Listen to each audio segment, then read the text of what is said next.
So now it's 5 hours until my debate. And so I just slept 6 hours. And I'm gonna do a walkthrough of some more changes that I made in my debate prep. I'm gonna be kind of slow, and I added more stuff rather than subtracted, which is interesting because I was at 28 minutes and I got to get it down to 20 minutes. So uh basically the topic of this debate is what is the best exegesis of John 15?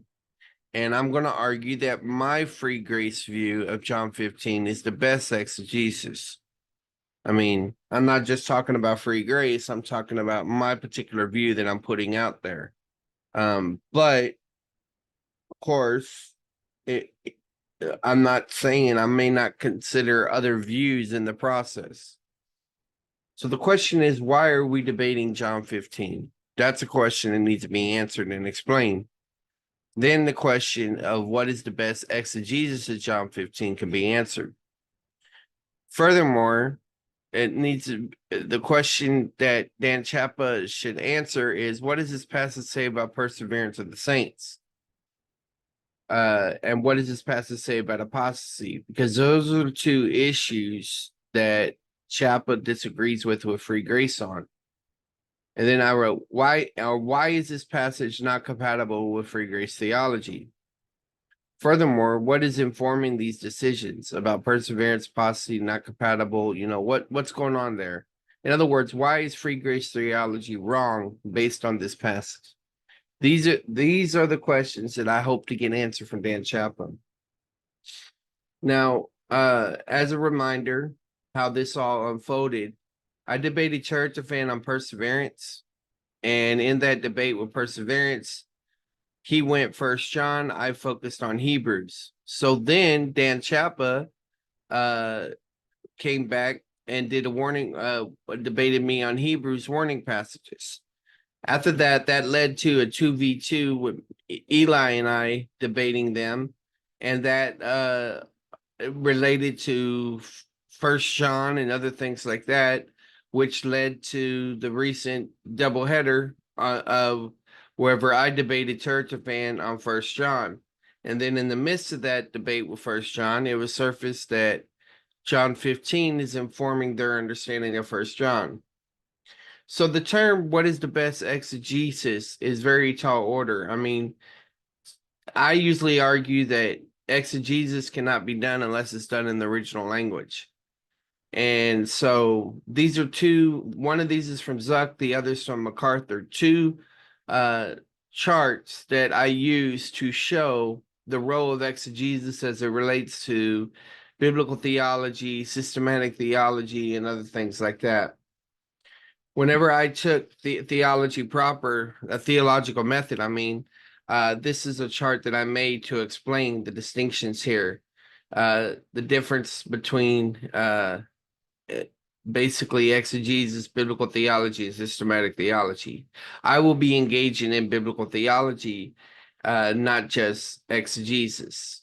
And I think that to an extent, all exegesis gets feed-ins from these, because I'm talking about the Old Testament theology is based off the Old Testament biblical theology. So Hayden Robinson here, he's talking about an exegetical idea, the things that are included in a history, grammar, literary study, literary forms, those things like that. Here's another chart that I made over the years that shows there's different gaps in interpretation and how that differs from the Bible world and the preaching world or whatever. And so basically, I had a series called Developing the Ideal Exegetical Idea. If you could perfectly objectively explain the intended passage, in other words, it would be an explanation of the biblical content and context given the message God intended. Now, I'm not saying we can arrive at this, but it's a goal because we're finite and sinful. Now, my journey concerning John 15, I first read Secrets of Vine by Wilkerson after my father died, and that introduced me to viticulture.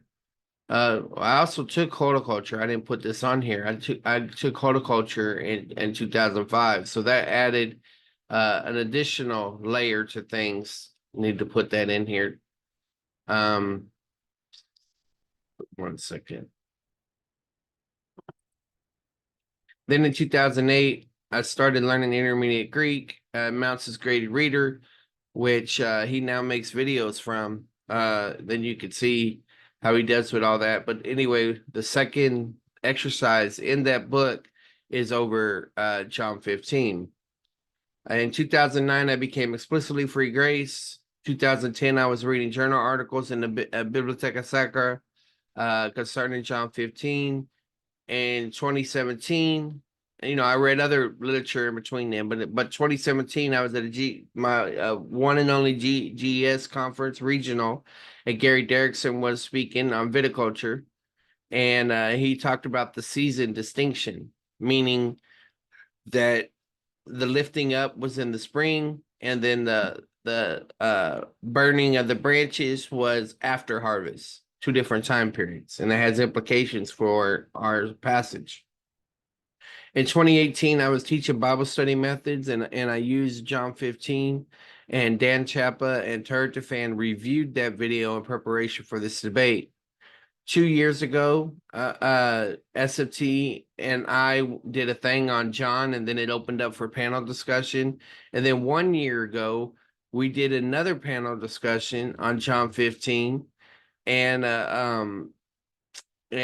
so that's when praise wasn't even free grace at that time. And then after that, shortly after, Crawford debated Merritt, and I did the after show for that. Oh, and that was over John 15. So my approach is basically to go to bestcommentaries.com after I've read Constable's notes and who mentions Derrickson and others. I usually move from recent down to old. And so I got down through the commentaries 2020. And I came to the Baylor handbook, and there's a guy named, it's not Charnas, I can't remember how to say it. I'll fix that later. And he made an argument about the vine thing and vineyard idea that I've found in another piece of content as well. I also use the Logos Passage Guide and is able to search the journals by date. So I read one journal called Jesus' Patron, which was written in 2021, but argues about the friend-servant distinction and kind of supporting the idea that there's a commissioning and an appointment language that's talking about the apostles in the John 15 passage. Also, Corey Marsh, 2019, A Transition of Economy, shows how John 15 is transitional. Then you have a chiastic structure of Pharaoh of the farewell discourse, which I'll show y'all in a minute, that goes through John 13 through 17. And then how purpose clauses work in the Pharaoh discourse in 2017. And it makes the argument in the midst of that the words that I've spoken to you, that's being it goes back to John 8:31 when it talks about Jesus remaining in you is another way of saying his words remain in you. 2011, the inevitability of fruit bearing. This guy, Tucker, I think his name was, also has a background in viticulture like Derrickson. Derrickson taught viticulture at A&M.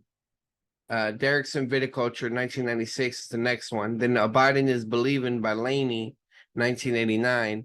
And then Charles Smith, 1968, which interacted with, comes up in a lot of the material and stuff, but I haven't read it, more skimmed it. And then I went to most recent of Dillo's Final Destiny was made in December 2022. So here in the Baylor Handbook here's this guy's name, Cargonis, has shown that the meaning of the noun changed, talking about the word for vine, that it didn't denote merely the match or trig, but the whole plant, the vine itself.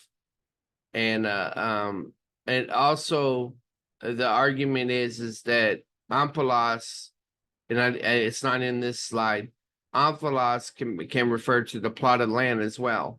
So I had to fix some of that. Now here's the chiasm.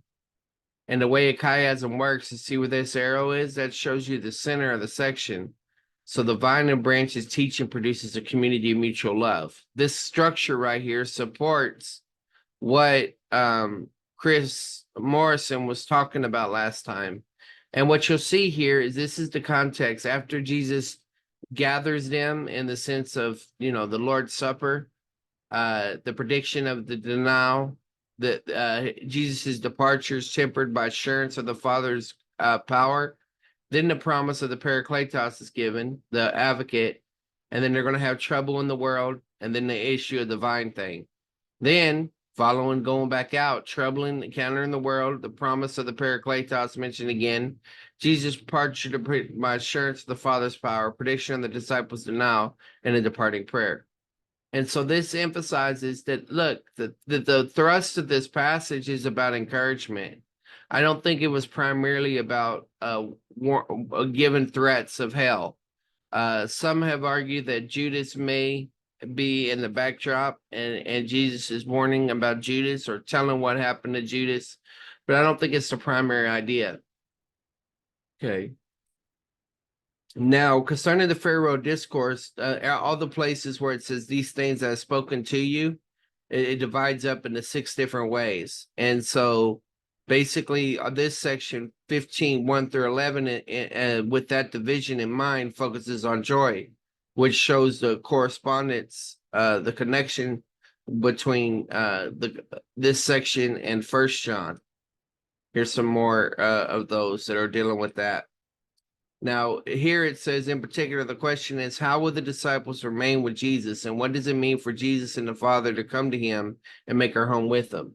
The 3 sections that make up chapter 15 will answer the question in terms of relationship with Christ, 5, 1 through 11, relationship with other believers, 15, 12 through 17, and relationship with the world.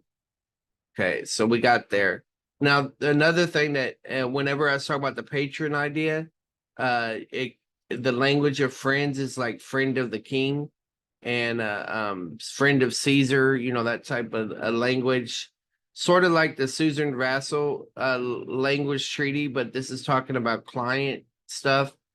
So I already mentioned this, and in the last stream I talked about abiding in the vine. I'm sorry, the vineyard imagery is being used in this way. I'm gonna make some of these slides concise, and then so far everything else follows the same pattern that I did in the previous video. Now, one thing I did do is I'm going through the graded reader of Mounce's and listening to his arguments for the Greek. Y'all can tell I need to drink some coffee, but he phrases the Greek and everything, and I'm gonna just walk through this, continue walking through it to orient me to that, and maybe look at the Baylor handbook and some other things. But yeah, so yeah, I'm gonna go ahead and upload this. God bless, guys.